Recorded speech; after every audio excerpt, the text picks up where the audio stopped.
Hello there, and welcome to the Sleeping Science Bedtime.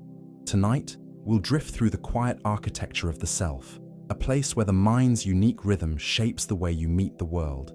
It is a journey inward, past the noise of the day, into the silent machinery of your own nature, where biology hums a song that belongs only to you. This is not a study of who you should be, but a gentle observation of who you already are.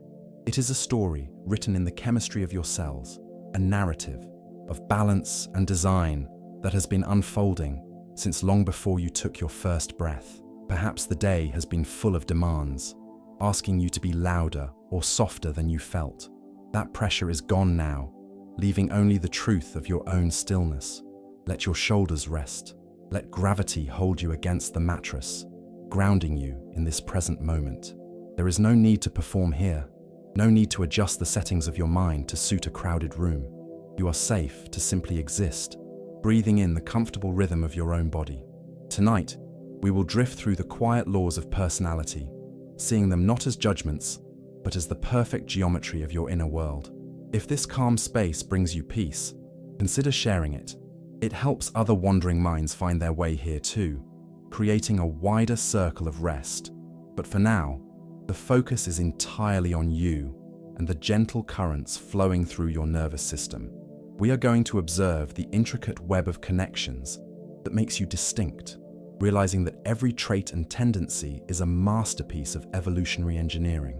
The world is vast, and it requires every kind of mind to make it whole. You are a vital part of that wholeness. Now, let's begin. Imagine for a moment the landscape of the human brain as a vast, dimly lit continent. It is a terrain of rolling hills and deep valleys, crisscrossed by rivers of electricity that never stop flowing. You are resting, but the landscape within is alive with a soft, bioluminescent glow. This is the physical seat of what we call personality, not a spirit floating in the ether, but a tangible biological structure. It is built from billions of tiny fibers, woven together in a pattern that has never existed before and will never exist again. The silence here is rich and heavy, filled with the potential of 1,000 thoughts that are currently sleeping. At the center of this landscape, deep within the brainstem, there is a cluster of neurons that acts as a gatekeeper. It is the reticular activating system, a gentle regulator of the mind's energy. Think of it as a thermostat for your awareness, humming quietly in the background of your consciousness. For some, this gate is wide open, letting the world flood in with all its colors and sounds, creating a hunger for stimulation. For others, the gate is kept narrow, preserving a sense of inner quiet, protecting the delicate balance of a sensitive mind. Neither setting is better. They are simply different ways of filtering the light. This baseline hum of arousal is the first brushstroke of your temperament. If you are someone who seeks the comfort of a quiet room, it is because your internal landscape is naturally bright, already full of stimulation. Your brain is a high-energy environment, buzzing with activity even when you are sitting still. You do not need the loud music or the crowded party because you carry your own party within the electrical currents of your cortex. The world outside is turned down so that you can hear the rich, complex music playing on the inside. Conversely, if you find yourself drawn to the bustle of a city street or the energy of a conversation, it is because your internal thermostat is set to a cooler, calmer temperature. Your baseline is a serene low hum, a quiet canvas that invites the splash of external color. You seek out the world to bring the lights up, to raise the energy of the system until it feels just right. It is a biological hunger, a connection, a drive to sync your rhythm with the pulse of the environment. This is the physics of extraversion and introversion, not a social choice, but a regulation of energy, and the system finds its balance. The brain is always seeking homeostasis, that perfect middle ground where the organism feels safe and alert. It is a fluid process, like a tide adjusting to the shape of the coastline. When the world becomes too loud, the sensitive system retreats, finding safety in the shade. When the silence becomes too heavy, the seeking system reaches out, finding warmth in the sun. You are constantly making these micro-adjustments, mostly without knowing it, steering the ship of yourself toward waters that feel calm and familiar. Let us look closer now. zooming in until the landscape of the brain becomes a forest of neurons. Here, the branches of the cells reach out to touch one another, separated only by the tiniest of gaps. These gaps are the synapses, the sacred spaces where communication happens. Messages float across these spaces like seeds on a breeze, carried by chemical messengers. One of the most important of these messengers is dopamine, a molecule that whispers of reward and possibility. It is the chemistry of wanting, the signal that tells the brain that something good is on the horizon. The way your brain listens to this messenger determines much of your nature. Scattered across the surface of your neurons are receptors, like tiny catchers waiting for the dopamine rain. If your genetic code has built a dense forest of these receptors, you are highly sensitive to the promise of reward, a smile, a new idea, a change in scenery. These things spark a cascade of activity, lighting up the neural pathways with excitement. You are driven to explore, to seek, to move toward the new, propelled by a chemistry that amplifies every possibility.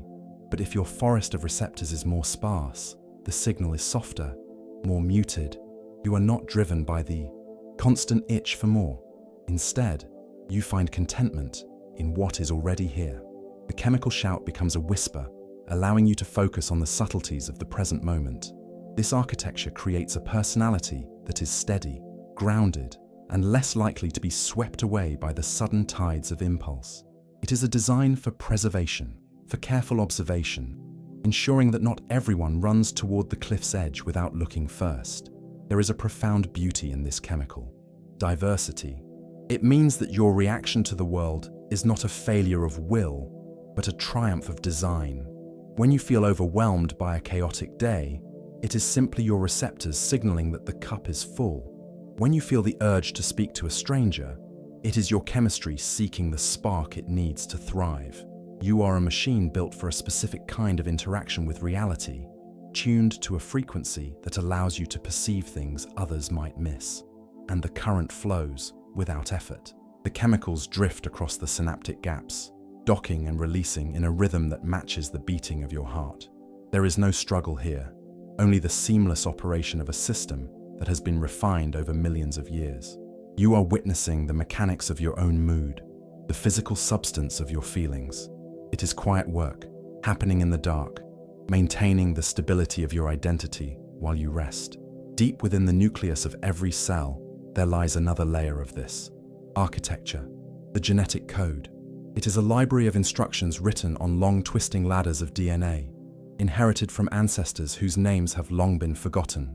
You are carrying the biological memories of thousands of generations, their survival, their fears, their tendencies toward caution or courage.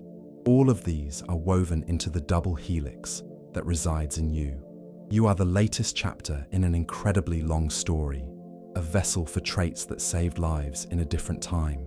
Consider the gene that regulates serotonin, the molecule of mood and stability. Some people carry a version of this gene that is like a short, tight string, vibrating with high sensitivity. This variation makes the emotional world more vivid, the highs higher and the lows lower. It is the genotype of the artist, the poet, the watchful guardian. If you carry this, you perceive threats and beauties that others ignore. You are the early warning system of the species, feeling the changes in the emotional weather before the storm arrives. Others carry the long version of this gene, a looser string that produces a steady, resilient tone. These are the minds that can weather the storm without breaking, the emotional anchors of the tribe. They provide the stability needed when the world shakes, absorbing the shock of stress with a biological calmness. They do not feel the nuances sharply, but they offer a different gift, the strength of consistency. The human family needs both the sensitive watchman and the sturdy shield. Science calls this differential susceptibility, but we might think of it as the difference between the orchid and the dandelion. The dandelion child is robust, able to thrive in almost any soil, resilient to the harshness of the weather. They grow in cracks in the pavement and in open fields alike, steady and enduring. The orchid child is different. They require specific conditions, the right light, the right humidity, the right care. But when those conditions are met, they bloom with a complexity and beauty that is rare and breathtaking. You may recognize yourself in the orchid or the dandelion, or perhaps in the space between them. Understanding this removes the weight of comparison. If you are an orchid, there is no value in wishing to be a dandelion. Your sensitivity is your strength. Your capacity to bloom is your gift. If you are a dandelion, your hardiness is what shelters the garden. The ecosystem of humanity requires the delicate flower and the hardy weed, the seeker and the settler, the loud and the quiet. And life adjusts once more. The genes do not dictate your fate. They simply set the stage. They offer a range of notes that you can play, a collection of instruments for the symphony of your life. The environment plays the strings, but the instrument itself is inherited. Tonight, as you lie in the dark, you can feel a sense of gratitude for this specific instrument you have been given. It is unique, it is functional, and it is yours. Farther below the surface, the rhythm of your personality is also tied to the great clock of the sun. Deep in the brain, the suprachiasmatic nucleus keeps time, syncing your body to the rotation of the earth. But even here, there is variation. Some clocks run fast, waking with the dawn, eager to use the first light. These are the larks, the morning phenotypes, whose energy peaks when the sun is high. Their temperament is often aligned with the proactive, the structured, the clarity of the morning air. Others have clocks that run slow, stretching into the night. These are the owls, the evening phenotypes, who find their clarity when the rest of the world has gone to sleep. For them, the darkness is not a time of shutdown, but a time of opening. Their creativity flows in the silence of the moon. Their temperament is often more fluid, more open to the unconventional. This is not a habit to be broken. It is a biological time zone that you inhabit, a distinctive relationship with the planet's rotation. So, as the sun moves across the sky, your internal rhythms align with the light, anchoring you to the planet in a way that is specific to your biology. There is a comfort in knowing that your energy levels are not random fluctuations, but a predictable tide governed by the rotation of the Earth and the chemistry of your cells. You are synchronized with the cosmos in your own way, playing a distinct part in the temporal organization of the species. When you wake and when you rest are not matters of discipline, but matters of design, ancient and immutable. Now, let us drift deeper into the structure of the mind, moving from the rhythms of time to the architecture of intent. Consider the trait of steadiness, the biological capacity for order and planning. In the frontal regions of the brain, there is a network dedicated to the future, a high tower that looks ahead and maps the path. If you are someone who finds peace in lists, in clarity, in the orderly arrangement of your days, it is because this network is robust and highly active. You are built to suppress the impulse of the moment in favor of the security of tomorrow. This mechanism of order is not rigidity, it is a form of care. It is the brain's way of creating a safe harbor in a chaotic world.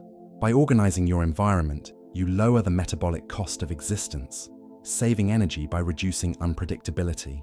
Every plan you make is a stone laid in a wall that protects you from the storm of the unknown. The satisfaction you feel when a task is finished is a release of calming neurotransmitters, a chemical reward for stabilizing your corner of the universe.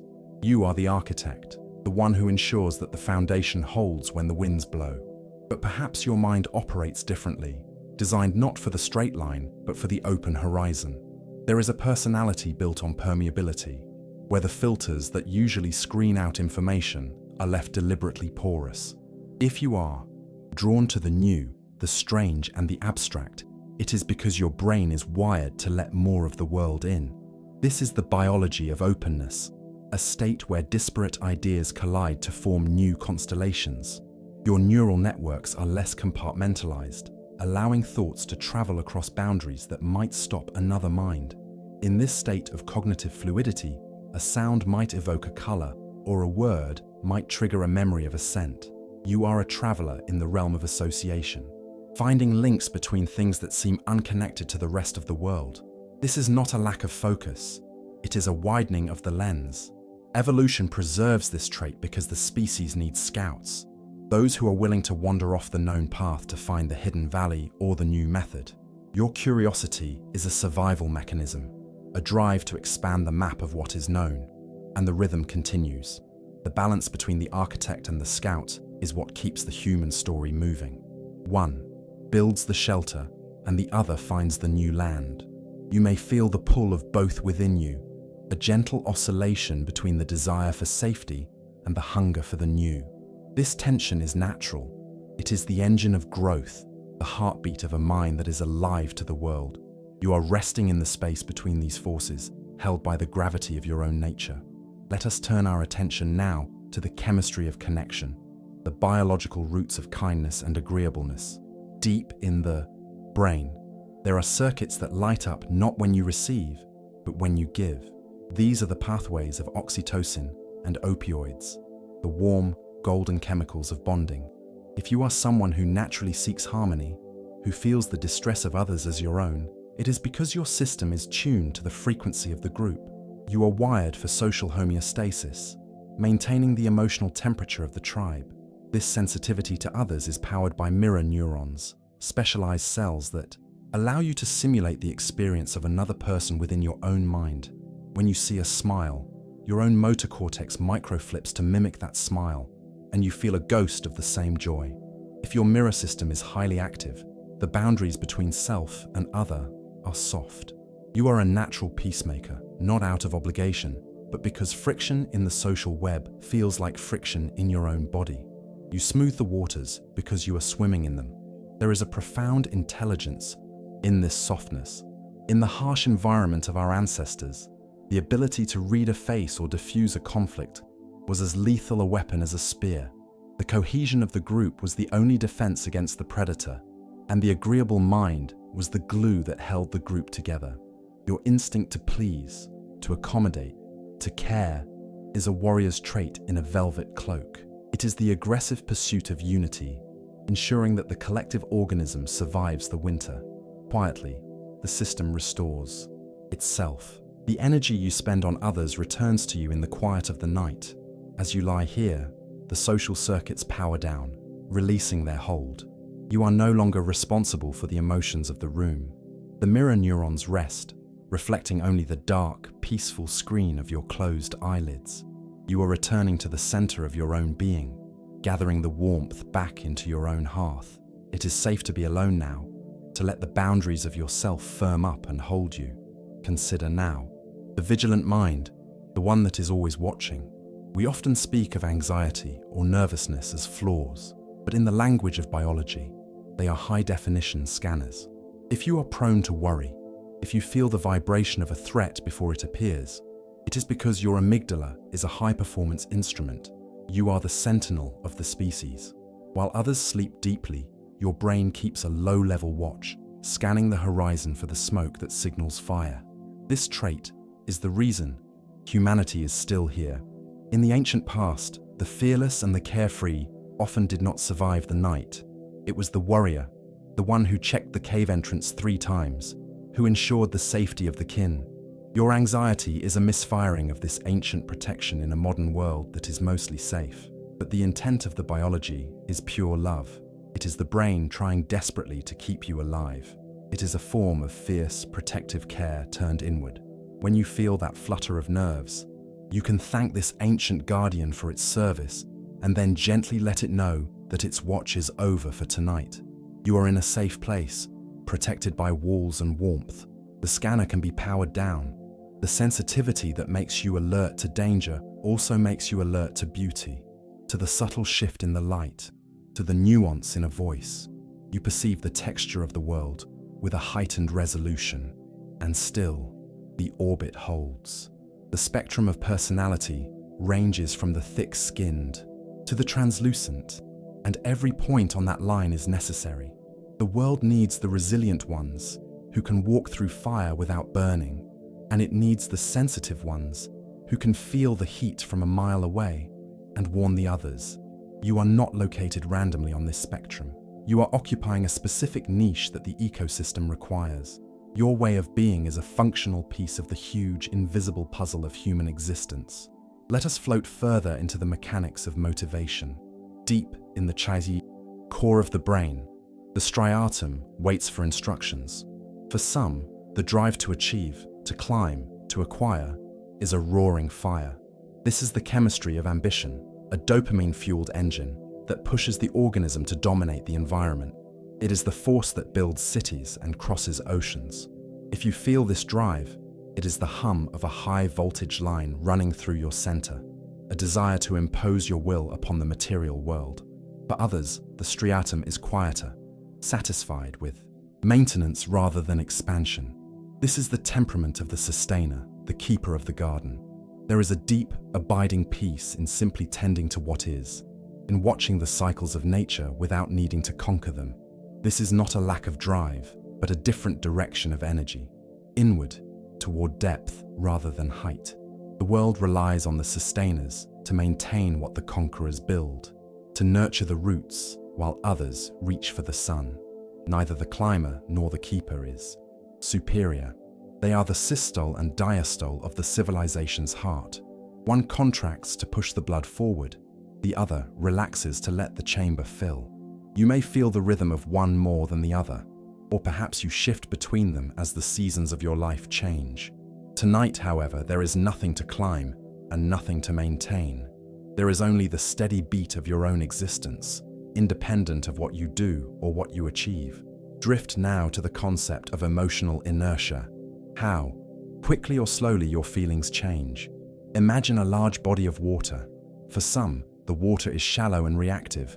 A stone thrown in creates ripples that travel fast and fade quickly. These are the minds that react instantly to the environment, laughing one moment, crying the next, and forgetting both an hour later. This emotional flexibility allows for rapid adjustment, a quick shedding of the past to face the present. For others, the water is an ocean, deep and heavy. A stone thrown in sinks, slowly, and the ripples move with the power of a tidal swell. It takes a long time for the emotion to rise and a long time for it to fade. If you are someone who holds on to feelings, who processes joy or grief over days or weeks, it is because your emotional mass is significant. This depth gives your experience a profound gravity. You do not just visit an emotion, you inhabit it. The rhythm of the deep endures. Whether you are the quicksilver stream or the deep ocean, your emotional processing speed is a constant. The fast responders are the diplomats of the moment, navigating the shifting currents of social interaction. The slow processors are the philosophers of the heart, understanding the full weight of the human condition. There is no right speed to feel. There is only the flow of the water, moving in accordance with its depth. We must also acknowledge the architecture of trust. There is a specific chemical setting that determines your default stance toward a stranger. For some, the door is naturally unlocked. The assumption is one of safety until proven otherwise. This open trust setting allows for rapid cooperation, for the building of vast networks of friends and allies. It is a social lubricant that makes the machinery of society run without grinding gears. For others, the door is bolted and must be opened slowly from the inside. This skepticism is a shield, a filtering mechanism that ensures only the worthy are allowed into the inner sanctum. It is the quality of the guardian, the protector of the self and the family. If you are slow to trust, it is not cynicism. It is the careful curation of your circle. You value the sanctity of your inner world too much to leave the gates wide open, and everything softens. As you understand these mechanics, the judgment you might hold against yourself begins to dissolve. The parts of you that you thought were flaws, your shyness, your intensity, your slowness, your restlessness, are revealed as precise calibrations.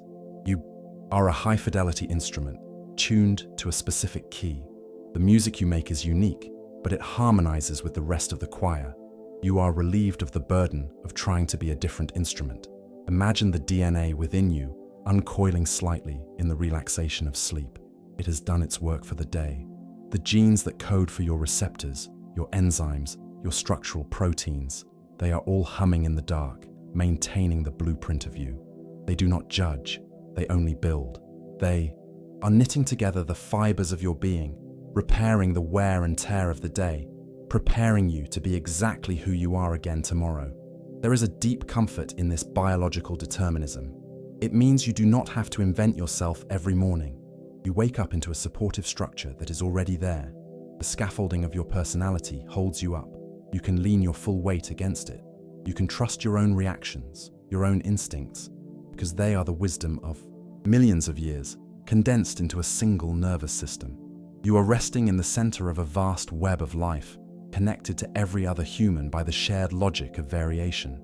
Just as the forest needs the moss and the oak, the wolf and the deer, the human world needs the full spectrum of temperaments to function. Your specific frequency fills a gap in the airwaves that would otherwise be silent. You are not superfluous. You are essential. The universe is experiencing itself through your specific set of senses, your specific emotional palette. The quiet returns to the roots. The complex interactions of the day fade away, leaving only the simple truth of your existence. You are a breathing, feeling entity, perfectly adapted to your niche. The tension leaves the small muscles of the face. The jaw unhinges slightly. The hands curl into a natural repose. The biological machine is shifting into maintenance mode, a state of grace where nothing is asked of you. Consider for a moment the texture of your sensory world, the volume at which reality enters your mind. Deep in the center of the brain, the thalamus acts as a relay station, a grand central terminal for sight, sound, and touch. For some, this station has thick walls and heavy doors. It filters out the background noise, the hum of the refrigerator, the scratch of the tag on a shirt. These minds are protected from the sensory flood, able to focus on a single task while the world bustles around them, unaffected by the chaos of the immediate environment. For others, the walls of the station are sheer glass, and the doors stand open. Every sound, every shift in light, every texture of fabric is allowed to pass through to the conscious mind. If you are one of these sensitive souls, you do not just see a room. You feel its atmosphere. You notice the flicker of a bulb that others ignore. You hear the electricity in the wires. This is not a weakness of focus, but a widening of the bandwidth. You are receiving a higher resolution broadcast of the universe, rich with detail and nuance. This high-fidelity perception comes with a cost, of course. To process so much data requires immense energy, and the system can become saturated quickly. When you feel the need to withdraw to a dark, quiet room, it is not a rejection of the world, but a biological necessity. You are allowing the sensory buffers to drain, resetting the delicate instruments of your perception. It is the act of a diver returning to the surface for air, a natural rhythm of immersion and retreat that keeps the sensitive mind in balance. And silence follows. The quiet you seek is not empty. It is a protective substance, a balm for the overactive nerves. In the absence of input, your brain switches from processing the outside world to organizing the inside world. The energy that was being used to filter the noise is now turned toward deep reflection, toward the weaving of complex thoughts and daydreams. The sensitive mind, in repose, is a factory of imagination, turning the raw material of the day into the silk of insight. Drift now to the concept of novelty and the biology of the new. There is a specific gene, often called the wanderlust gene, that influences how the brain processes dopamine in response to the unknown. If you carry the variant for high novelty seeking, the familiar feels like a weight, and the unknown feels like oxygen. You are propelled by a hunger for new landscapes, new faces, new ideas. Your nervous system lights up when the pattern changes, rewarding you for stepping off the map. But if you find deep comfort in the routine, in the ritual of the same coffee, the same walk, the same chair, you are the keeper of tradition. Your brain is optimized for mastery, for the deep understanding of a known environment. You find joy not in the breadth of experience, but in the depth of it. You notice the subtle changes in your garden, the deepening flavor of a long-simmered sauce. This trait built the settlements, cultivated the crops, and created the stability of culture. The tension between the wanderer and the settler lives in every community, and often within the same heart. There is a part of you that wants to leave, and a part of you that wants to stay. Evolution has hedged its bets, placing both impulses in the human spirit to ensure we neither stagnate nor drift away completely. You are balancing these forces right now. finding the sweet spot between the safety of the known and the allure of the mystery. Let us think about the physics of habit. When you repeat an action or a thought, the neurons involved wire themselves together more tightly. They wrap themselves in a substance called myelin, a fatty insulation that acts like the rubber coating on a wire. This insulation allows the electrical signal to travel faster and with less energy.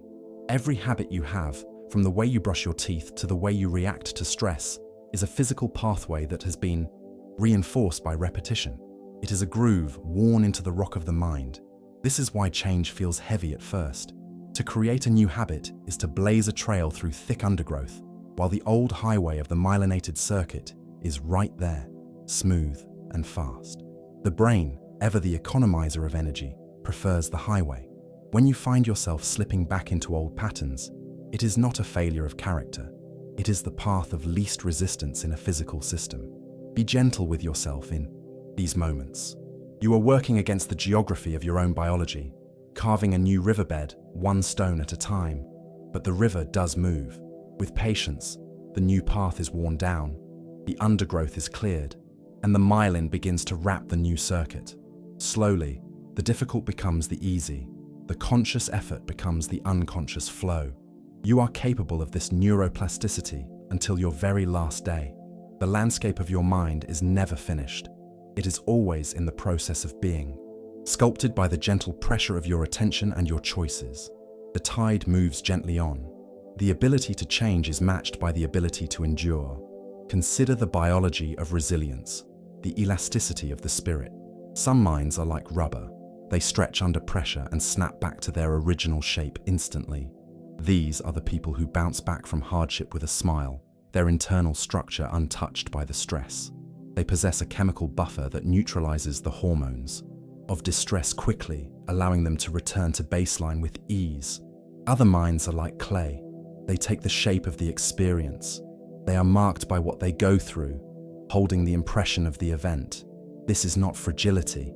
It is a capacity for transformation. If you are changed by your grief or your joy, if you carry the marks of your history, it is because you are open to being reshaped by reality. The clay pot is different from the clay lump. It holds water. It serves a purpose. Your resilience is in your ability to be remade, to find a new form that includes the experiences of the past.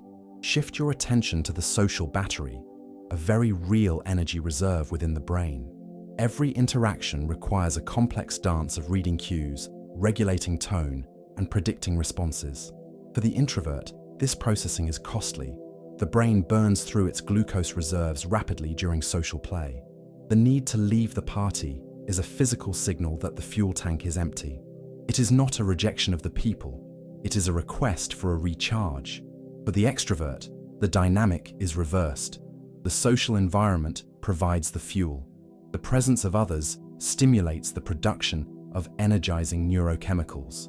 Solitude, for them, can feel like a drain, a lack of the necessary voltage to keep the system humming. Understanding this removes the moral weight from your social needs. You are simply managing the energy economy of your unique nervous system, refueling in the way that your engine requires, and peace hums through the body. Whether you recharge in the quiet of a library or the noise of a cafe, the goal is the same: the restoration of balance. You are currently in the ultimate recharge state. The heavy lifting of interaction is over. There is no one to read, no one to please, no one to predict. The social circuits are dimming, the lights going out in the theater of the mind. You are alone in the best possible way, accompanied only by the steady rhythm of your own life. There is a distinction to be made between loneliness and solitude. Loneliness is the distress signal of a social species, a chemical hunger pang telling you that you need the tribe to be safe. It is a valid and ancient alert system. Solitude, however, is the presence of the self. It is a rich, fertile ground where the mind can expand to its full size, uncompressed by the presence of others. Tonight, you are not lonely. You are in solitude. You are occupying the full space of your own consciousness. Consider the hunger for touch, known as skin hunger. The skin is the largest organ of the brain, a vast field of sensors waiting for contact. For some, physical touch is the primary language of safety. a hug, a hand on the shoulder. These gestures release a flood of oxytocin that lowers the heart rate and quiets the fear centers. If you are a tactile person, your nervous system is wired to be soothed by connection, to find its ground in the physical presence of another. For others, the boundary of the skin is a high wall. They find safety in space, in the preservation of the personal bubble. To be untouched is to be autonomous, to be free.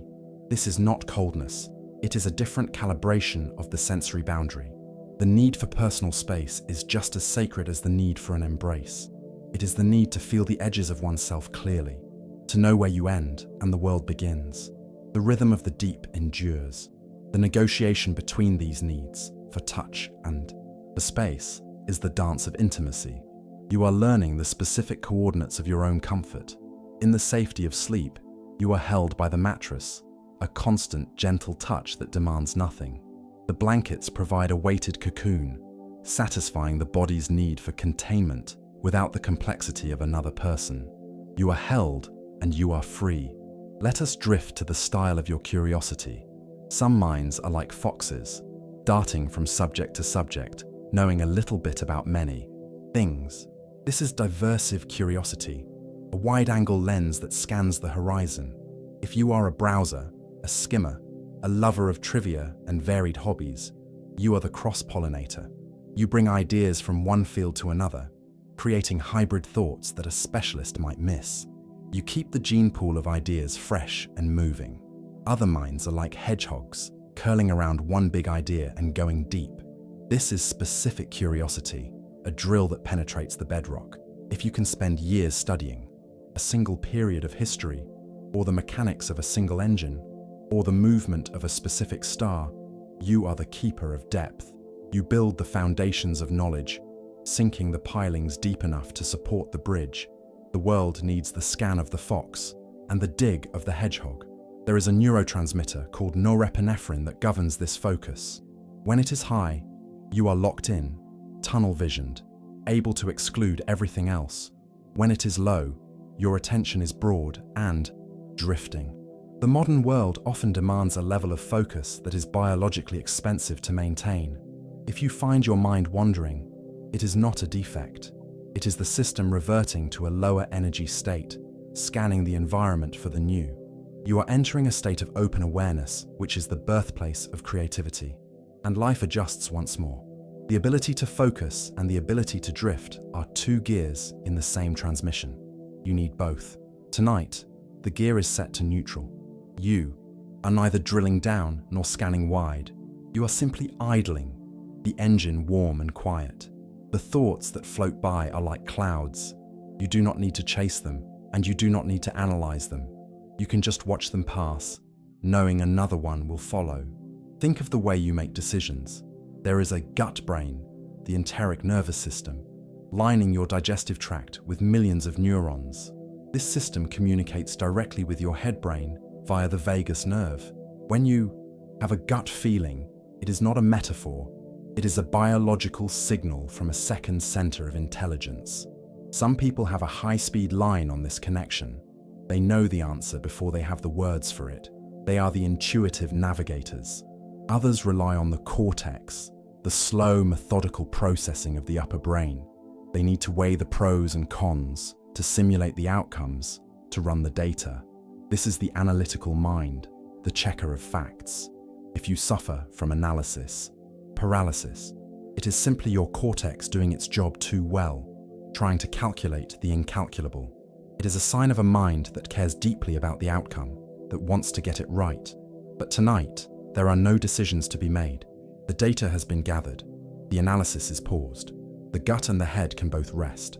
The connection between them slows to a gentle, rhythmic pulse, coordinating the heartbeat with the breath. You are in a state of integration, where the different parts of your intelligence can align without effort. The answers you need will likely be there in the morning, bubbling up from the quiet while you sleep. We are not fixed in stone, but slow-moving clay.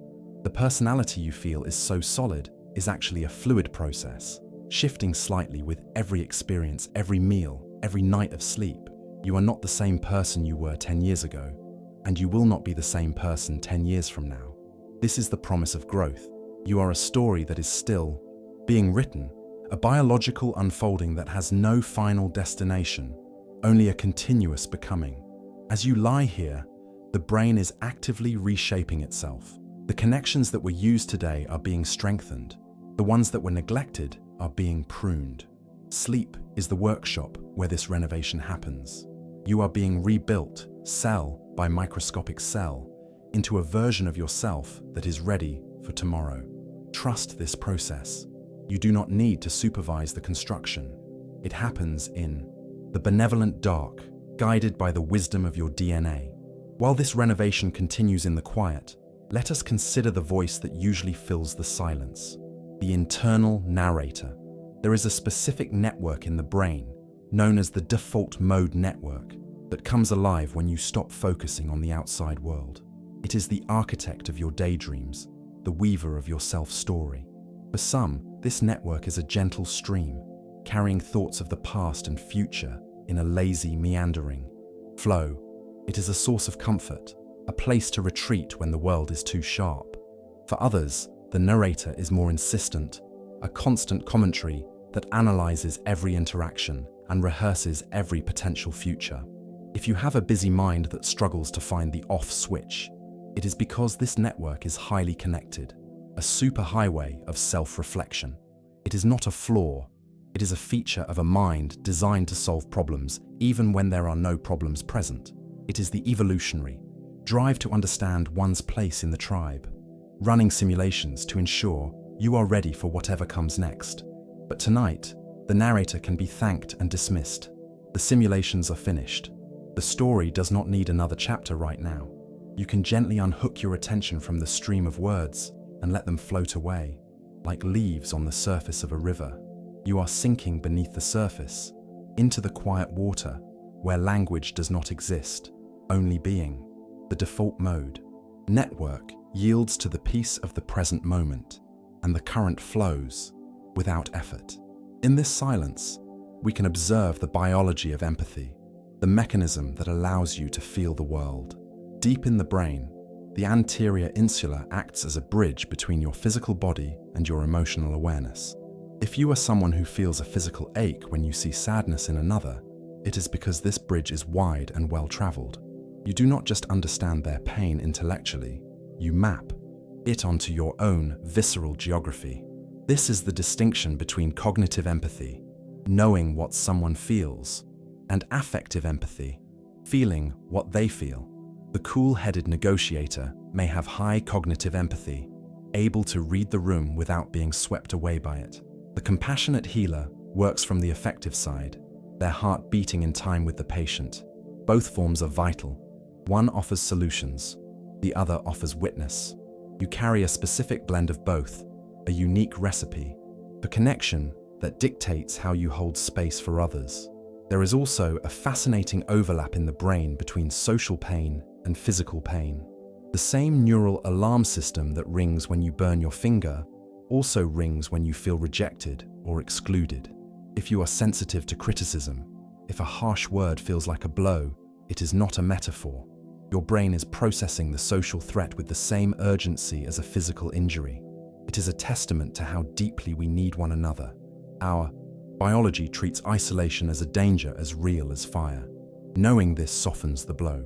The sting of rejection is not a sign of weakness, but a sign of a functioning survival system. You are wired to belong. But here, in the safety of sleep, there is no rejection, only acceptance. The mattress holds you without condition. The air fills your lungs without asking for anything in return. You are fully included in the physical universe, a welcomed guest of gravity and atmosphere. Quietly, the web expands.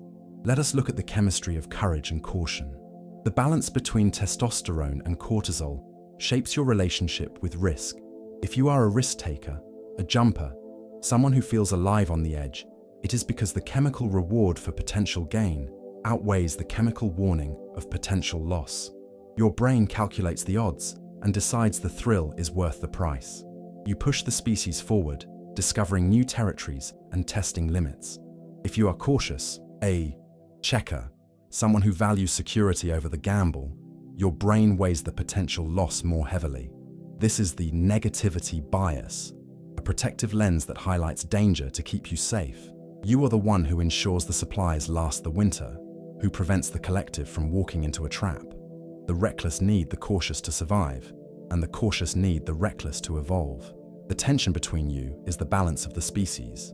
You may feel this tug of war within your own life, the desire to leap versus the need to stand firm. It is a chemical conversation happening in the bloodstream. Tonight, the debate is suspended. There are no risks to assess in the dark. The cortisol washes away, leaving only the steady, rhythmic maintenance of the resting body. You are safe in the center of the seesaw, perfectly balanced. Think of the way you organize your memories. The hippocampus is the librarian of the brain, filing away the moments of your life. For some, the filing system is episodic and vivid, a collection of short films, rich with sensory detail, color, and emotion. You can close your eyes and replay the afternoon sun from a decade ago. These minds live in a rich tapestry of the past, their identity woven from specific, textured moments. For others, the memory is semantic, a collection of facts and concepts. You know what happened, but you do not relive it. The details fade, leaving only the lesson, the meaning, the distilled truth. These minds travel, light, carrying the wisdom of the past, without the heavy luggage of the imagery. You are free to move forward, unburdened by the ghosts of what was, guided by the principles you have learned, and silence follows. Whether you are a time traveler or a philosopher, your memory serves your nature. It supports the continuity of the self, the feeling that the you of yesterday is the same as the you of tonight. But in sleep, even the past relaxes its hold. The librarian takes a break. The archives are closed. You are free from the history of yourself, existing only as a breathing consciousness in the eternal now. Consider the phenomenon of flow, that state where time disappears and you become one with what you are doing. Some minds find this in high-intensity action, in the rush of sport or the pressure of a deadline. This is a hot flow, driven by adrenaline and the demand for rapid processing. If you crave pressure, it is because your focus sharpens in the fire. Others find flow in the slow, repetitive rhythm of a craft, knitting, gardening, walking. This is a cool flow, a trance-like state where the brain waves slow down to a meditative alpha rhythm. If you seek these quiet activities, it is because your mind organizes itself best in peace. You are not bored, you are aligned. The task becomes a mantra, a physical prayer that quiets the noise of the cortex. We often overlook the biology of boredom. It is a signal, a discomfort that urges the organism to change its state. But there is a difference between the agitation of boredom and the stillness of rest. If you are someone who is easily bored, your threshold for stimulation is high. You need a louder signal to feel engaged. If you are rarely bored, able to sit and watch the rain for hours, your threshold is low. The subtle inputs of the world are enough to fill your mind. The world is often noisy, designed for the high threshold mind, constantly shouting to get attention. This can be exhausting for the low threshold observer who is already full. Tonight the volume is turned all the way down. The darkness is a relief. It is a visual silence that matches the auditory silence. There is nothing to process, nothing to decode. The sensitive instrument can finally stop measuring, and the pattern remains. Let us drift to the concept of the Umwelt, the self-world. Every organism lives in its own sensory bubble, perceiving only what it is built to perceive. The bat lives in a world of echoes, the dog in a world of sense. You too live in a unique Umwelt shaped by your personality. If you are an optimist, your brain literally pays more attention to the smiling faces in a crowd. You inhabit a world that is brighter, more welcoming. If you are a realist or a pessimist, your brain scans for the frowns, the shadows, the potential threats. You inhabit a world that is sharper, more dangerous, perhaps more true in a survival sense. Neither world is the whole picture. Both are filtered realities. You are not seeing the world exactly as it is. You are seeing it as you are. This realization is liberating. It means the friction you feel is often just a mismatch of maps. Tonight, you can put the map down. You do not need to navigate the territory. The territory is simple: a bed, a room, a sleeping world. The complexity of your perception can rest. The filters that sort the world into good and bad, safe and unsafe, are powered down. You are returning to a raw, unfiltered state of existence, where there is only the gentle pressure of gravity and the warmth of the blood. Reflect on the trait of absorption, the ability to be fully captured by an experience. Some minds are permeable to art and beauty. A piece of music can induce shivers, a skin orgasm called frisson. This is a sign of high openness and a unique connection between the auditory and emotional centers. If you feel music in your body, if a sunset can make you weep, you have a nervous system that does not just observe beauty, but resonates with it. This resonance is a form of communion. You are letting the outside world vibrate within you. It is a vulnerable state, but a rich one. It means you are not separate from the beauty you witness. But for those who do not feel this intensity, there is a steady, grounded appreciation, a solid acknowledgement of quality without the emotional turbulence. This is the stability of the rock, watching the waves without being moved. Both the rock and the water understand the ocean, and everything softens. The shivers of the day, the resonance of the music, the echoes of the conversations, they are all fading now. The vibration of the nervous system is slowing, settling into a long, slow wavelength. This is the delta rhythm, the deep, rolling waves of restorative sleep. You are drifting toward that shore, carried by the natural tide of your exhaustion. Think of the chemical baseline of your happiness. We often chase joy as if it were a destination, but biology suggests we have a set point, a natural level of well-being that we tend to return to. Some are born with a higher set point, naturally buoyant, floating like a cork. Others have a lower set point, swimming closer to the depth, feeling the weight of the water. If you are a swimmer in the deep, do not judge yourself for not being a cork. The deep water has its own treasures: silence, mystery, profound understanding. The view from the surface is bright, but the view from the deep is vast. Your biological set point is simply the altitude at which you fly. It does not determine the quality of your journey. You can find peace at any depth. Tonight, the set point does not matter. The fluctuations of mood are smoothing out into a flat, calm horizon. Happiness, sadness, excitement, regret. These are waves on the surface. You are sinking below them into the stillness of the abyss, where the water is still and temperature is constant. This is the realm of pure rest. Below the weather of the personality, consider the architecture of willpower. We often think of it as a muscle, something to be flexed, but biologically, it is a fuel tank in the prefrontal cortex, fed by glucose. Every time you resist an impulse, make a choice, or focus on a difficult task, you burn a drop of this fuel. By the end of the day, the tank is naturally low. If you feel your resolve crumbling in the evening, it is not a moral failing. It is metabolic exhaustion. The brain is demanding a refill, and sleep is the station. As you rest, the glial cells, the caretakers of the brain, are clearing out the metabolic waste products that cloud your thinking. They are restocking the shelves with the neurotransmitters you need for tomorrow's discipline. You are not being lazy. You are being strategic. You are allowing the machinery of the will to undergo its necessary maintenance, and the signal fades. The command center is going dark. The lights in the high tower of the prefrontal cortex are flickering out, one by one. The CEO of the brain is clocking out. The planning, the deciding, the resisting, it is all over. You are handing over the keys to the autonomic nervous system, the ancient wise pilot that knows how to breathe, how to beat the heart, how to heal the cells without a single conscious instruction. You are entering the sanctuary of the subconscious. Here, the rigid lines of your personality blur. The introvert and the extrovert merge. The planner and the dreamer become one. In dreams, you can be anyone, do anything. The boundaries that define you during the day are dissolved in the solvent of sleep. You are returning to the primordial soup of potential, the place where all traits are born. The biological imperative now is simple: restore.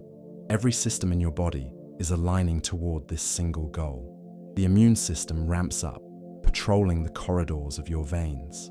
The growth hormone is released, repairing the microscopic tears in the muscles. The brain consolidates the lessons of the day, moving them from the temporary desk to the permanent files. It is a hive of silent, benevolent activity, all working for you. You are the beneficiary of this great, complex work. You do not need to lift a finger to earn it. It is your birthright as a biological organism. The universe wants you to be whole, to be functional, to be you. And so it bathes you in this restorative darkness, a nightly gift of renewal. You are being held in the palm of life itself. Let us drift deeper into the machinery of your standards, the part of the brain that measures the distance between how things are and how they ought to be. This is the domain of the anterior cingulate cortex, a region that acts as an error detection system. If you are someone who notices the crooked picture frame, the typo in the book, or the slight dissonance in a musical chord, it is because this region is highly active. You are built for precision, designed to spot the deviation from the pattern. This trait is often called perfectionism, but in the language of biology, it is simply high-resolution calibration. Your brain is a tuning fork that vibrates only when the pitch is exact.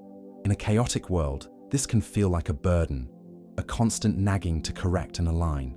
But it is also the trait that builds the cathedral that stands for 1,000 years, the surgery that saves a life, the code that runs without crashing.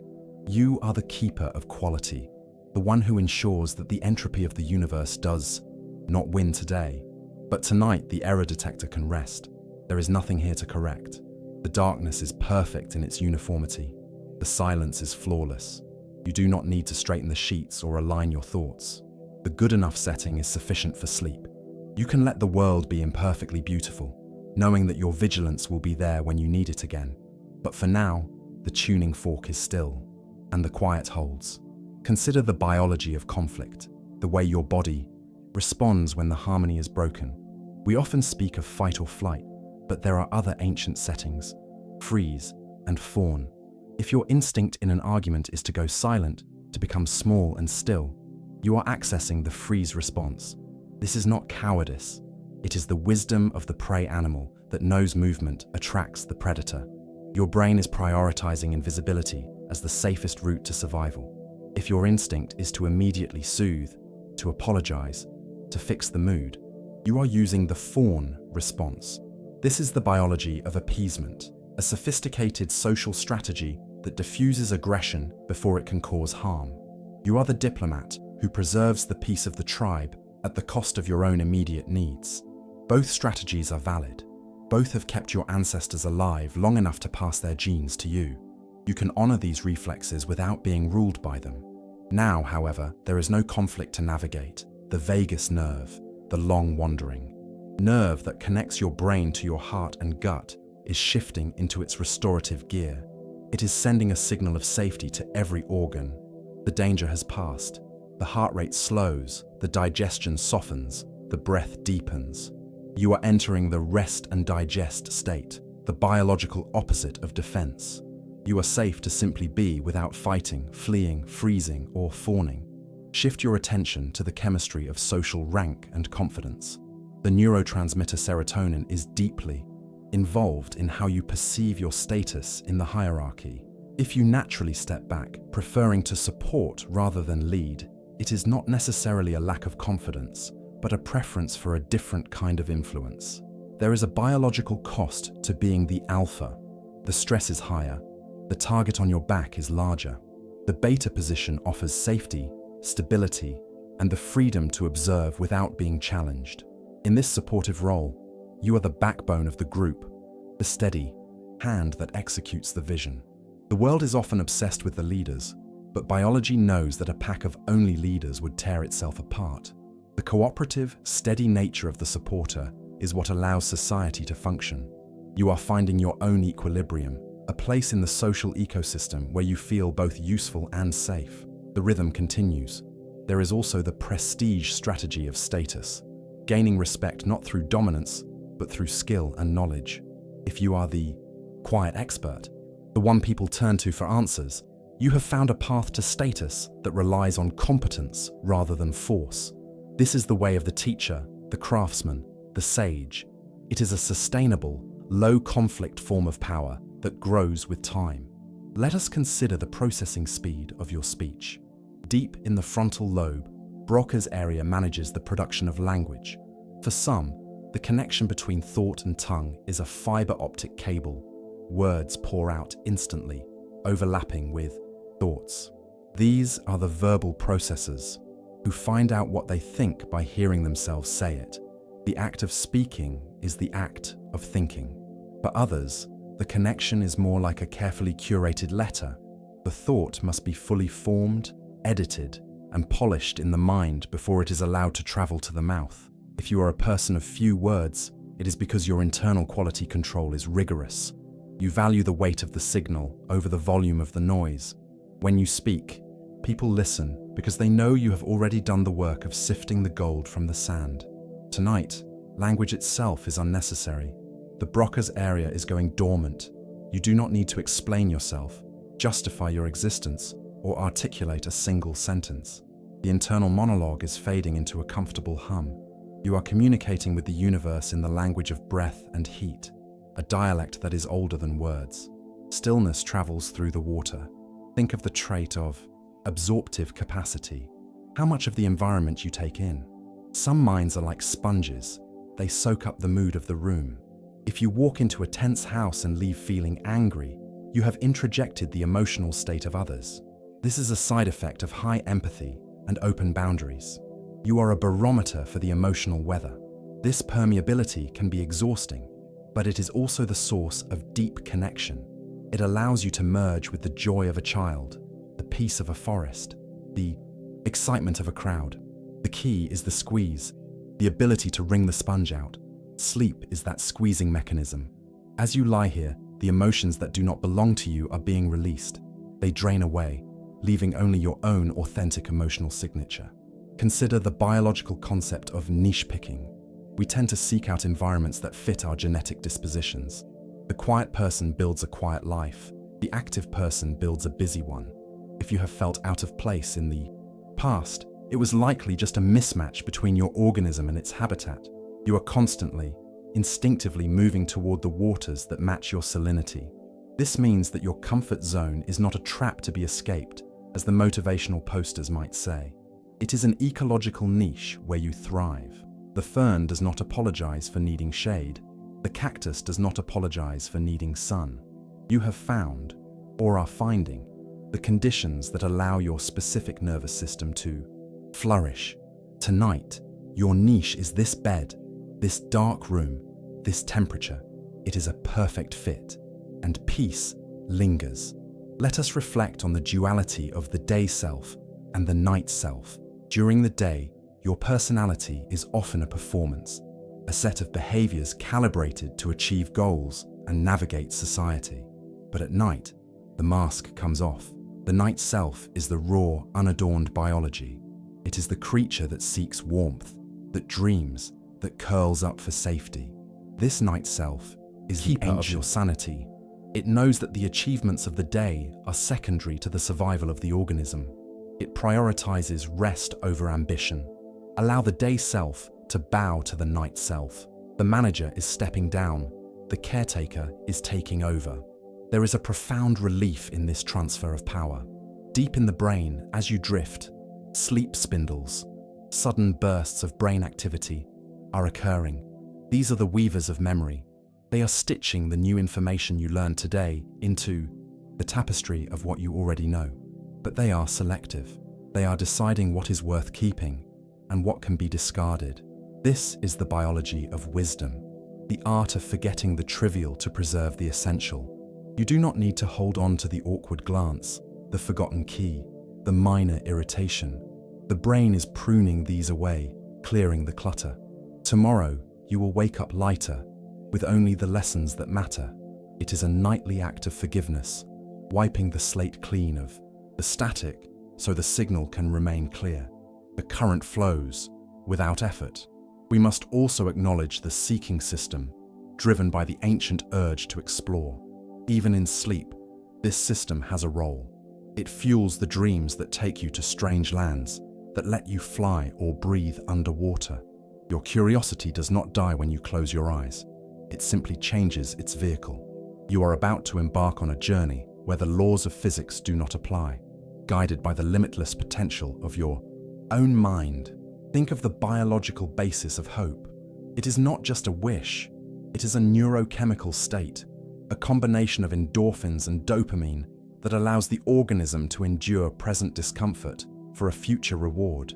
If you are a hopeful person, your brain is wired to project positive outcomes, to see the light at the end of the tunnel. This is a survival strategy, keeping you moving when the road is hard. But if you are a pragmatist, seeing the tunnel for what it is, dark and long, you offer a different kind of strength, the ability to navigate the dark without illusion. You deal with the reality of the now. Hope and realism are the two wings of the bird. One provides the lift, the other provides the direction. You have the balance of both within you, shifting as the winds change, and silence follows. The body is now heavy, sinking into the mattress as the muscle tone decreases.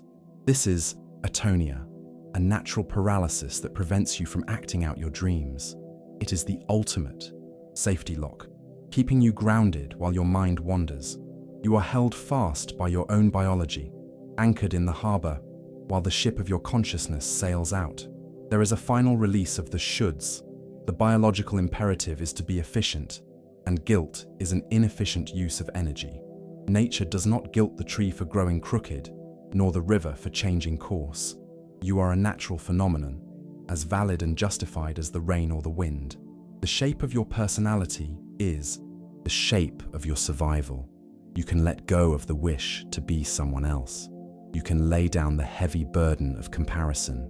The genetic lottery has already been drawn. The ticket is in your hand, and it is a winning one, simply because you are here, breathing, alive in this moment. The specific combination of traits you carry has navigated millions of years of history to arrive at this night. As the external world fades completely, the internal world becomes vast. You are not shrinking, you are expanding. You are filling the universe of your own mind. The quiet is not empty, it is full of the soft, steady pulse of your own being. You are the observer and the observed, the sleeper and the dream. Let us drift now toward the grand landscape of the Big Five, the primary dimensions that map the continents of the human personality. These are not arbitrary labels, but biological coordinates that define where you stand in the territory of human behavior. Imagine openness to experience as the horizon line of your mind. If yours is vast and distant, your brain has a high degree of interconnectivity, allowing information to travel freely between distinct regions. You are the explorer of the abstract, the one who sees the hidden threads connecting the stars to the sea. If your horizon is closer, defined by the solid walls of tradition and certainty, you possess the strength of the specialist. Your neural networks are efficient, streamlined, and protected from the distraction of the irrelevant. You are the keeper of the hearth, the preserver of the proven way. The species needs the dreamer to look at the horizon, but it also needs the builder to fortify the walls. You are occupying your assigned post in the great human settlement, and your view is exactly what it needs to be. Consider the dimension of conscientiousness, the biological capacity for impulse control. This is governed by the strength of the top-down processing from the prefrontal cortex.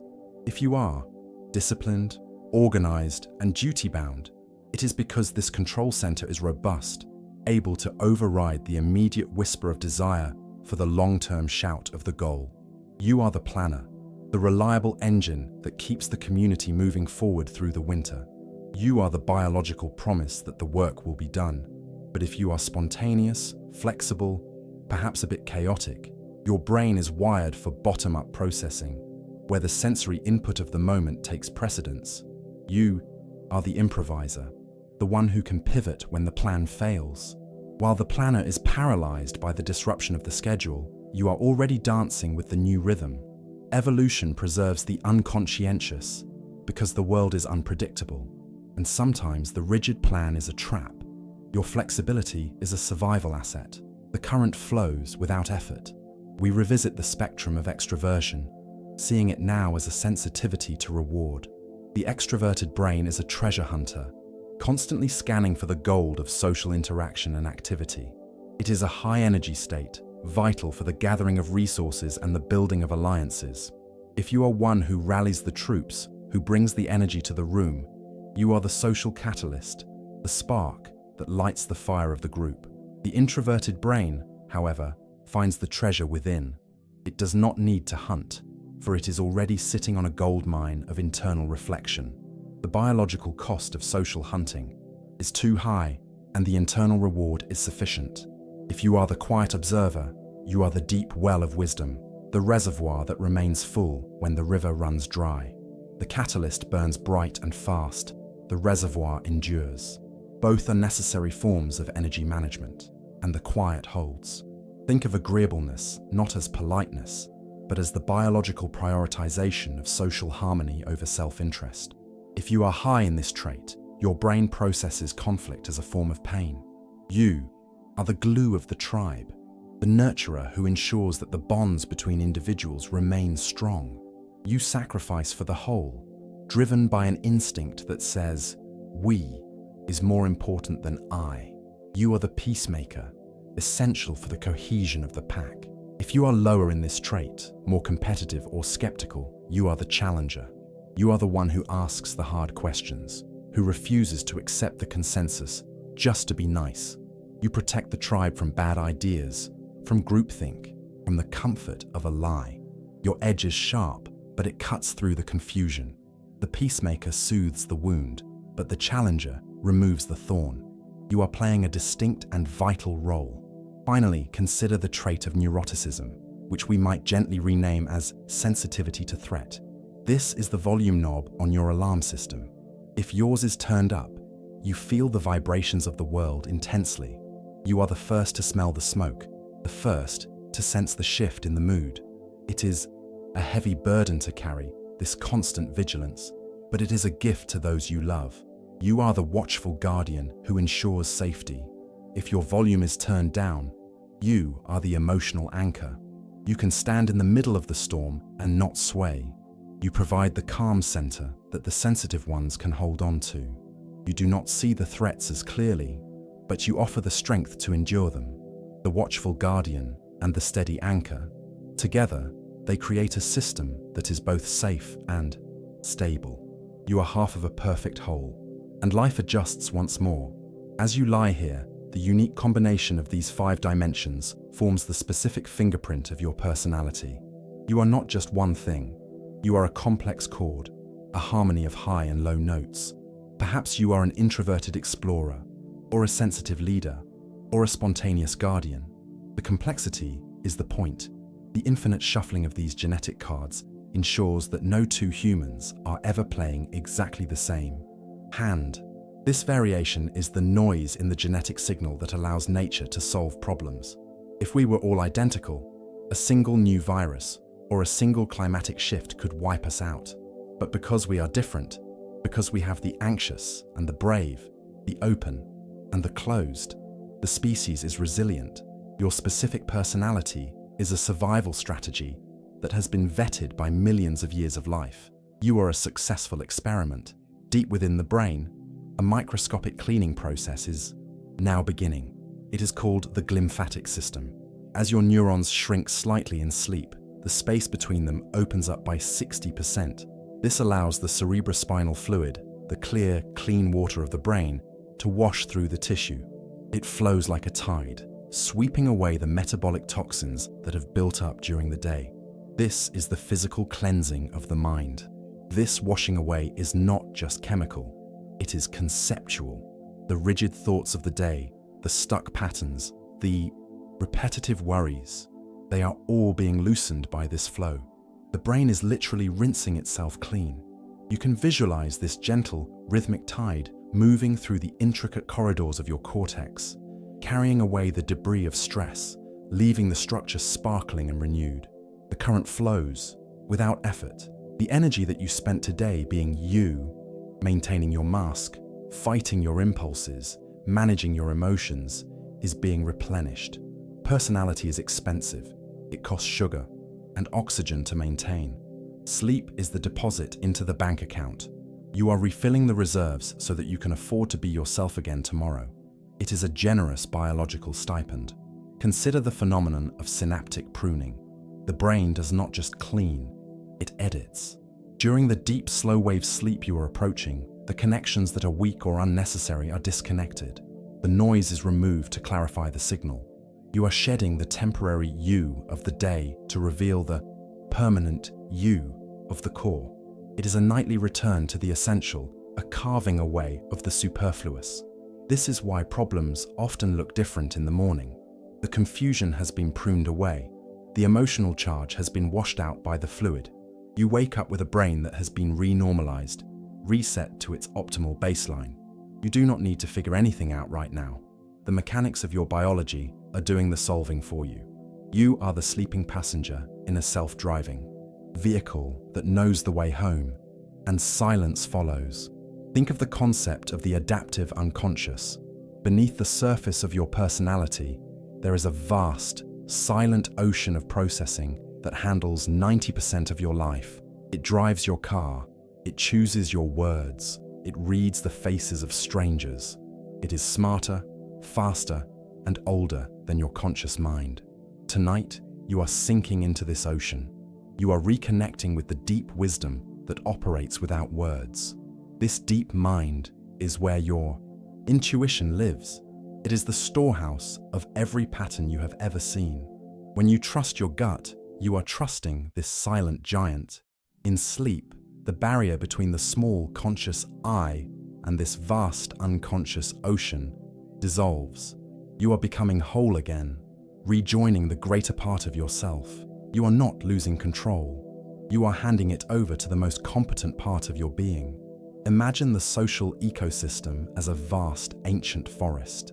In this forest, there is a niche for every organism. The tall pine needs the sun. The moss needs the shade. The squirrel needs the movement. The stone needs the stillness. If the moss tried to be a pine, it would burn.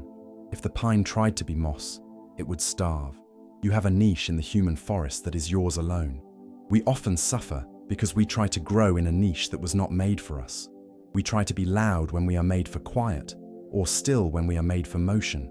But here in the dark, there is no performance. You are simply the organism you are. You can feel the relief of fitting perfectly into your own skin. You are the moss. You are the pine.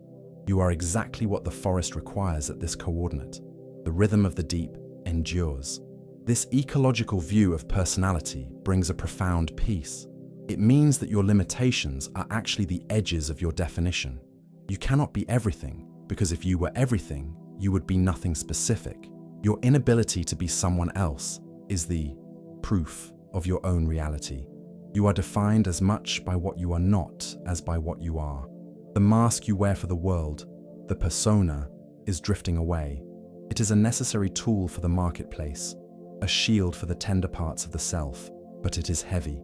Feel it slipping off your face, dissolving into the air. The muscles around the eyes smooth out, the forehead uncreases. Beneath the mask is the face you had before you were born, the face of your original nature.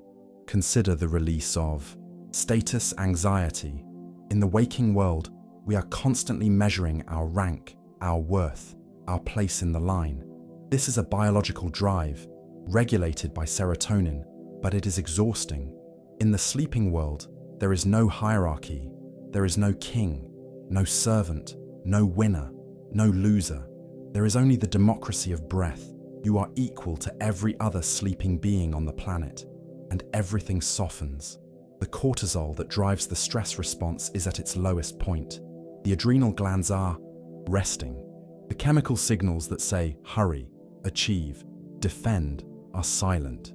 The body is shifting into a state of anabolic repair, building up what was broken down. You are growing, not in size, but in strength and coherence. You are being knitted back together.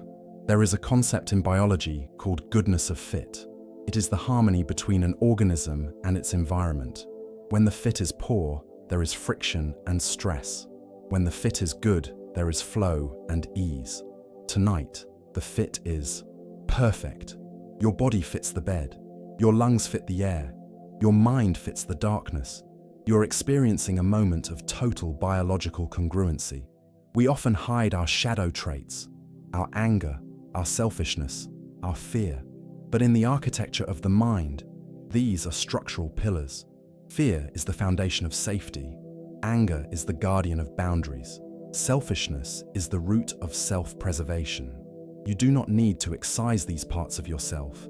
You only need to understand their function. They are the dark earth from which the light flowers grow.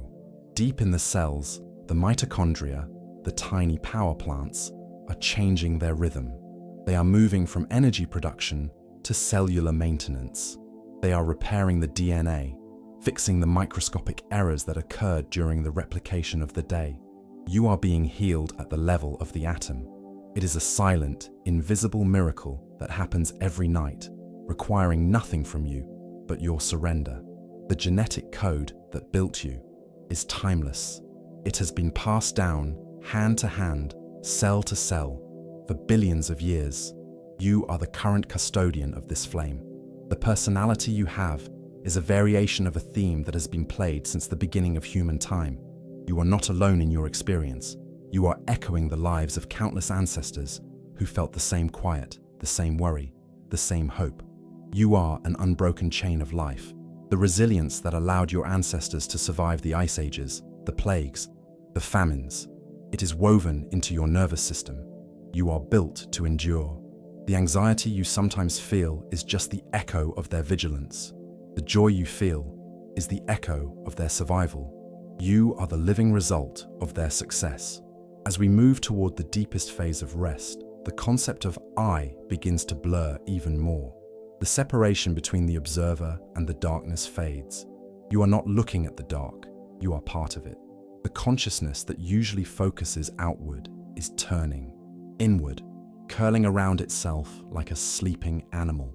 The loop is closing. You are arriving at the center of the circle. And so, we arrive at the beautiful concept of transactive memory. This is the scientific truth that no single human brain is designed to hold everything. Instead, we are built to offload information to the people around us. One person remembers the path to the water. Another remembers the names of the plants. Another remembers the history of the tribe. We are not isolated, islands of data. We are nodes in a living, breathing server of collective intelligence. The gaps in your knowledge are not failures. They are the sockets where other minds plug in.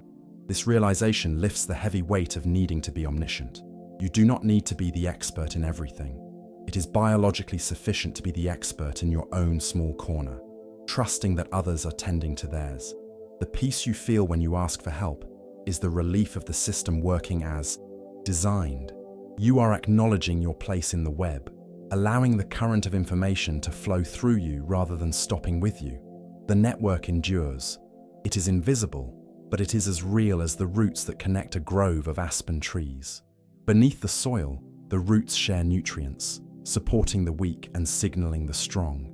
Your nervous system is constantly, unconsciously pinging the nervous systems of those you love, checking for safety, for presence, for connection. Even in sleep, this bond remains. You are tethered to the human family by these invisible lines of care. Consider the physics of emotional resonance. When two pendulums are placed near each other, they eventually synchronize their swings. This is entrainment. Your heart and breath tend to sync with those you are close to.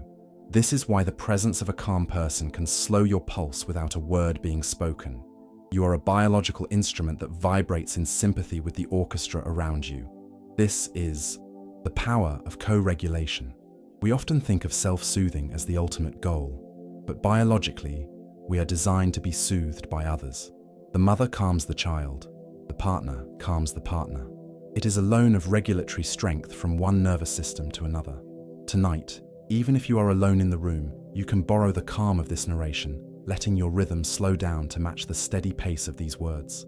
And the breath holds its rhythm. There is a deep validation in understanding that your need for solitude and your need for connection are just two phases of the same wave. The wave must pull back to gather strength before it can crash forward. If you are in a phase of withdrawal, of hiding in the cave, it is simply the tide going out. It is a gathering of self, The tide will return when the moon changes. Let us reflect on the chemistry of forgiveness. Holding onto a grudge is biologically expensive. It keeps the stress response active, pumping cortisol into the blood, keeping the muscles tight. Forgiveness is not just a moral choice, it is a physiological release. It is the decision to stop pouring fuel into the engine of defense. When you let go, you are literally lowering the cost of being alive. You do not need to force this release. It happens naturally as the energy of the day dissipates. The petty slights, the misunderstandings, the defensive postures, they are all heavy armor that is too exhausting to wear into the world of sleep. You are unbuckling the plates, one by one, and letting them clang to the floor. The body beneath is soft, vulnerable, and free. Consider the sunk cost fallacy of personality. We often believe we must stay the way we have always been because we have invested so much time in being that way. But the brain is plastic. It can be rewired. You are not a statue carved in stone. You are a river carving a canyon. The river can change course.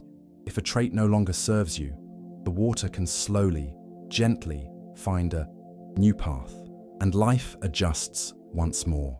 This is the maturation principle. As we age, the sharp edges of our personality tend to soften. We become more agreeable, more conscientious, more emotionally stable. The storm of youth settles into the steady trade winds of maturity. This is the biological wisdom of the aging brain, prioritizing peace over drama, connection over conflict. You are growing toward a state of greater balance every single day. Think of the highly sensitive person not as fragile, but as high definition. If you are one who notices the texture of the sheets, the faint hum of the street lamp, the subtle shift in the wind, you are an aesthete of existence. You drink in the beauty that others walk past. The world is more intense for you, yes, but it is also more vivid, more flavorful, more rich. And for those who are the steady rocks, the ones who do not feel the flutter of every leaf, there is a profound dignity in your stability. You are the ground upon which the sensitive ones dance. You provide the unshakable baseline. The world needs the flight of the bird and the stillness of the mountain. One is not better than the other. They define each other. The quiet deepens. The interplay of your shadow and your light is resolving into a grey, peaceful twilight. We often try to hide our negative traits, but even your aggression has a purpose. It is the energy that allows you to say no, to protect your space. Even your fear has a purpose. It is the energy that makes you look twice. In the ecosystem of the self, there are no weeds, only plants you haven't understood yet. Imagine your life as a long piece of music. There are movements of high tempo, loud and chaotic, and there are movements of adagio, slow and spacious. You are currently in a rest measure. The music has not stopped. The silence is part of the composition. Without the rests, the music would just be noise. You are playing your part perfectly by doing absolutely nothing. The rhythm continues. It is a universal truth that every personality type, no matter how different, eventually bows to the power of sleep. The dictator and the saint, the genius and the fool, the warrior and the pacifist, they all close their eyes and become the same breathing creature. Sleep is the great equalizer, the biological commons where we all meet in vulnerability. There is an innocence in this state. When the conscious mind goes offline, the malice, the calculation, the judgment, it all vanishes. What remains is just the biological will to live. If you could see the faces of your enemies while they slept, you would see only the relaxed features of a human animal needing rest. The night washes us clean of our roles. Deep in the brainstem, the most ancient part of you is taking full command. This is the reptilian brain, the core that cares only about the basics: heart rate, temperature, breath. It does not care about your career, your reputation, or your social anxiety. It is a humble, hard-working servant that has been keeping you alive since the moment of conception. You can trust it completely. The breath acts as the bridge. It is the only function of the body that is both voluntary and involuntary. You can control it, or you can let it go. Right now, you are crossing that bridge. You are letting go of the control wheel. The breath is no longer something you do. It is something that happens to you. It is a tide rising and falling in the chest, guided by the moon of the autonomic system, and silence follows. The sensation of weight is increasing. This is not heaviness of burden, it is the heaviness of grounding. Gravity is the Earth's way of holding you close. It is a constant, unbreaking embrace.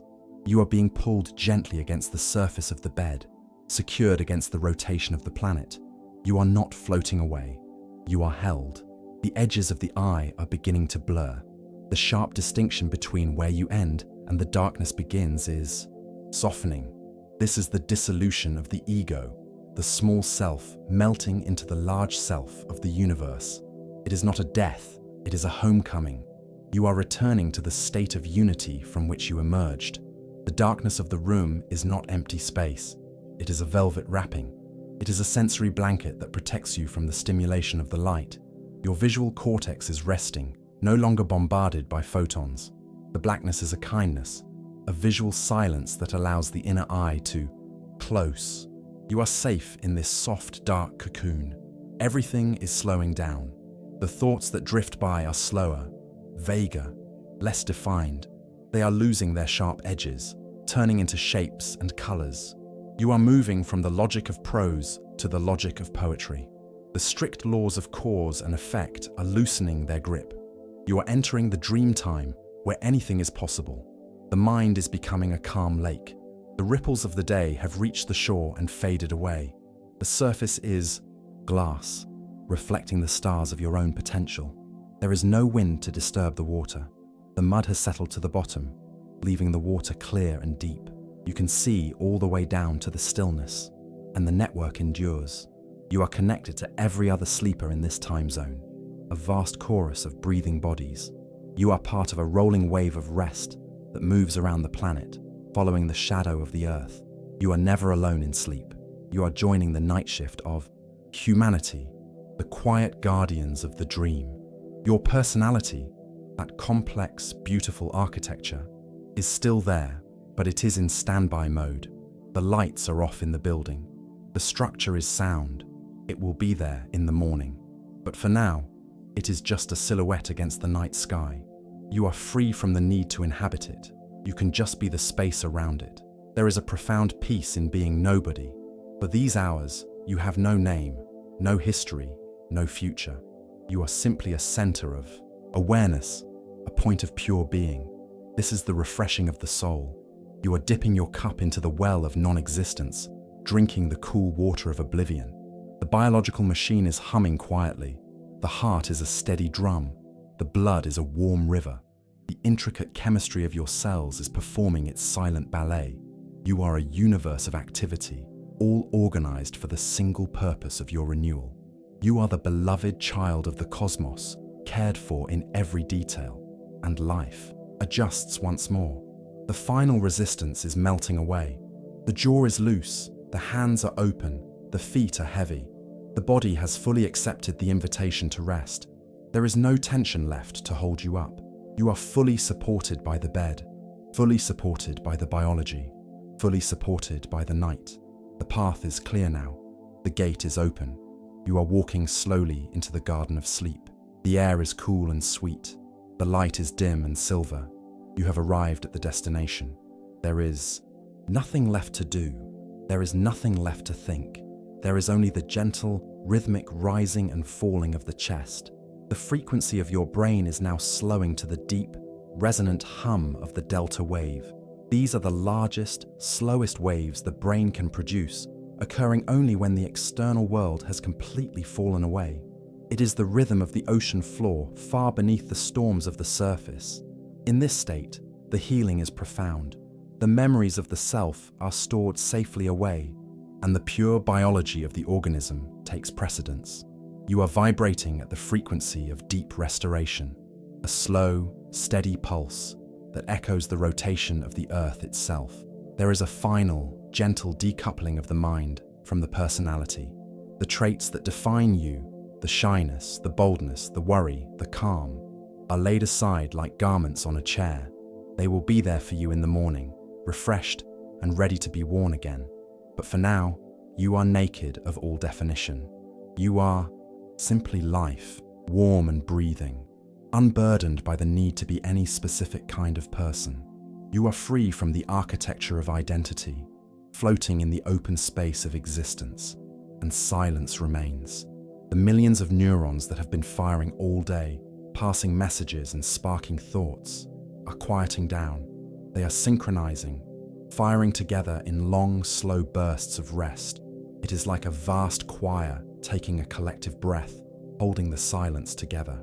The noise of the individual. Signals is replaced by the harmony of the whole. The system has reached equilibrium.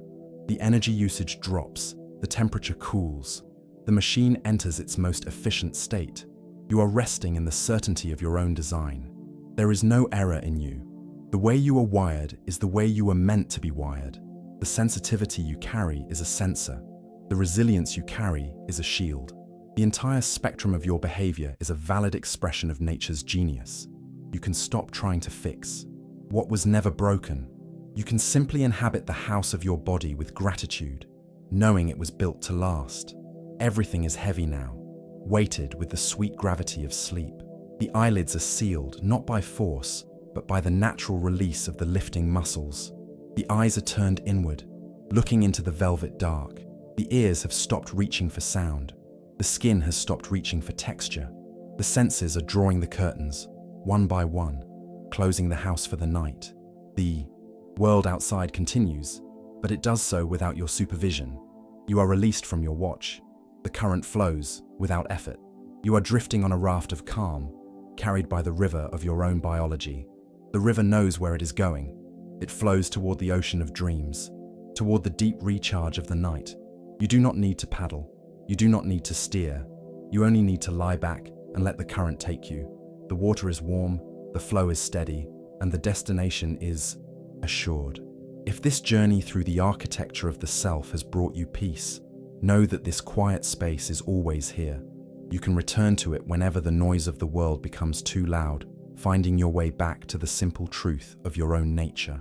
The science of sleep is a story that never ends, waiting for you to close your eyes and listen again. For now, the story is pausing, holding its breath so you can find yours. The quiet is complete. The boundary between the thinking mind and the sleeping body has dissolved. You are a single, unified field of peace. The questions of the day have evaporated. The answers are not needed here. There is only the sensation of the blanket, the rhythm of the lungs, and the dark, nurturing space behind the eyes. You are safe. You are whole. You are home. If your eyes remain open, another journey awaits. But if sleep arrives, you are already where you need to be. The personality rests, the biology endures, and the silence holds you now and through the night. Good night.